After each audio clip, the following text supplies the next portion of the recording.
عليكم ورحمة الله وبركاته. ازيكم عاملين ايه؟ يا رب تكونوا بألف خير. البيتزا طبعا دي احلى حاجة واحب حاجة لولادنا. فاحنا النهاردة كده هنعمل البيتزا، هنعملها كده بعجينة حلوة جدا، وهنعمل لها كمان حشوة سريعة جدا هتعجبكم بإذن الله. وايام خلاص بقى رمضان هيهل علينا، كل سنة وحضراتكم كلكم طيبين وبخير. فدي كده اسرع حاجة واحلى حاجة ممكن نعملها اليومين دول.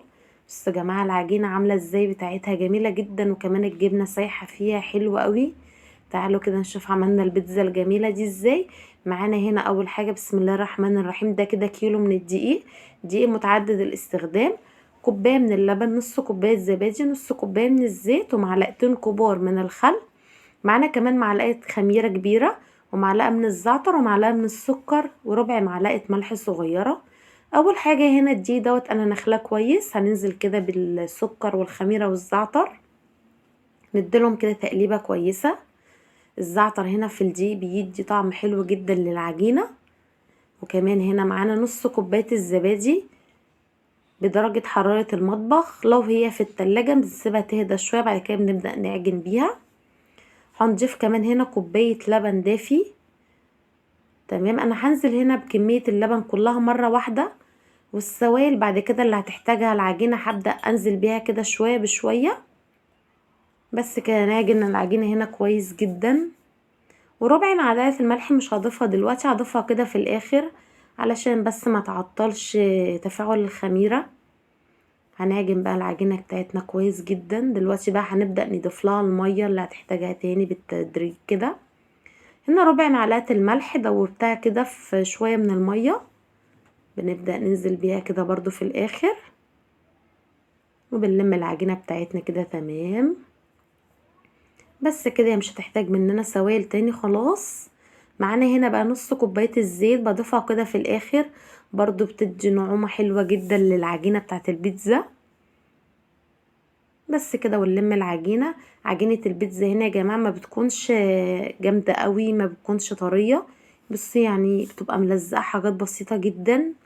بس هغطي بقى كده العجينة ديت لحد ما حجمها يتضاعف، ونجهز كده الصلصة دلوقتي بتاعت البيتزا. معانا هنا طماطم، انا قطعها كده من النص وشايله العنقود بتاعها اللي من فوق ده. ومعايا بصلايه وحوالي 4 فصوص من الثوم. الحله دي فاضيه ما فيهاش اي حاجه. بنبدا كده ننزل بالطماطم وبالبصل وبالثوم، ومعلقه كمان كده من السكر. السكر هنا بيعادل الحموضه بتاعه الطماطم. ومعلقتين كبار كده من الخل. جربوا يا جماعه الطريقه بتاعه الصلصه دي، بتدي طعم حلو جدا للبيتزا. بس دلوقتي كمان هضيف ربع كوباية من المية صغيرة، هرفعهم بقى كده على النار لحد ما الطماطم دي تتسبك كويس بالشكل ده كده. هنبدأ بقى كده نضربها في الخلاط، بس نستنى تهدى شوية من السخونية بتاعتها، بعد كده نبدأ نضربها. تمام كده، بصوا كده المكونات كلها استوت حلو قوي. معانا هنا بقى للبهارات اللي هنضيفها على الصلصة: معلقة زعتر، نص معلقة فلفل اسمر، ومعلقة ملح، معلقة بابريكا، معلقة توم باودر، ومعلقة من البصل البودر برضو صغيرة، ومعلقتين كبار من الزيت. وكده خلاص الصلصة جهزت معانا. تمام كده، بنقلب بقى المكونات دي كلها مع بعض، وانا كمان بكون كاتبه المقادير في صندوق الوصف. تمام، بس كده كمان العجينة خمرت اهي. نبدأ بقى كده نهبط الخمر بتاعها. هنبدأ بقى نقطعها هنا. انا هنا هتطلع معايا يعني حوالي 4 وحدات من البيتزا كده كبار. لو عايزين نعملها حجم اقل فهتطلع معانا كده حوالي 6 او 8 صغيرين، لكن انا كده هعملهم 4 كبار.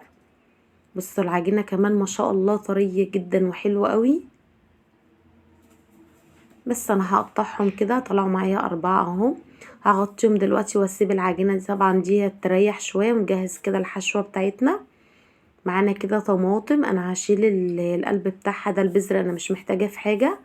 انا بس هاخد اللحم بتاع الطماطم ونبدأ كده نقطعه مكعبات. والفلفل برضو، انا واحد كده فلفل كوبي هقطعه برضو نفس تقطيعة الطماطم، يعني نحاول كده نقطع التقطيعة واحدة. تمام، ومعانا كمان هنا كده قرن فلفل شطة يعني الناس اللي بتحب الحاجة الحامية، لو مش بنحبها نستغنى عنه. معانا هنا بقى كمان ده لانشون فراخ هنبشره كده بالمبشرة. ممكن نستخدم هنا يعني بيفي، ممكن نستخدم بسطرمة، بس انا كده بشرت اللانشون بالشكل ده. ومعانا كده الطماطم والزيتون والفلفل كده، نقلب بقى كل الخلطة الحلوة دي، وكمان كده شوية من الجبنة، ونقلب بقى الخلطة الجميلة دي. بص يعني حاجة سريعة جدا وحلوة قوي، بس شكلها حلو جدا وكلها كده يعني في بعض، فدي كده اسهل. والصلصة بتاعتنا كمان جهزت اهي. بنبدأ بقى كده ندهن الصينية دهنة بسيطة من الزيت، وبنجيب كده العجينة بعد ما ريحت طبعا معانا يعني حوالي كده 10 دقايق ربع ساعة، وبنبدأ نفردها كده في الصينية. تمام.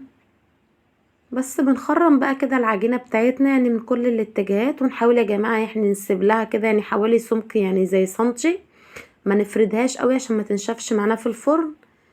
وبنبدأ كده نحط الصلصة، مش باجي على الحروف خالص بتاعت البيتزاية، يعني كده لحد بص يعني قبل الحرف كده بشوية. وبنرش رشة كده من الزعتر، رشة الزعتر دي بتدي طعم حلو جدا للبيتزا. بناخد كده شوية من الحشوة الجميلة دي. الحشوة هنا اللي احنا حابين نضيفها، اي حشوة هنا هتبقى تمام معانا.